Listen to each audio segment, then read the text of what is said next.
It's interesting that many people are not aware of the impacts that three-stone fires and traditional cook stoves have on the people and the planet. So, for example, people spend over $20 billion a year on charcoal in Africa.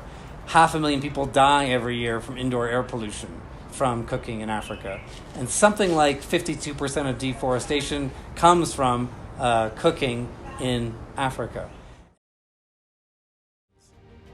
Burn is now the world's leading cook stove company and carbon project developer that covers the entire value chain, serving Africa from within Africa. With Burn's newest innovation, our smart, IoT-enabled electric appliances, Cecilia's life has been transformed.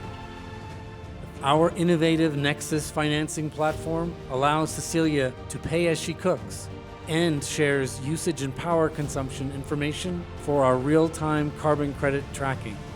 These carbon credits can then be used to subsidize the cost of her ACOA as well as her monthly electricity bill.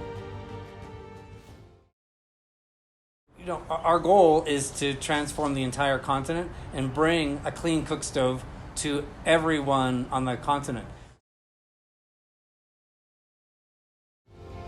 Our electric appliances, bundled with our in-house manufactured cookware, are rolling out across Africa. Along with our next generation of biomass and LPG stoves, Burn is committed to creating a world where all families have clean, safe, and affordable cooking solutions.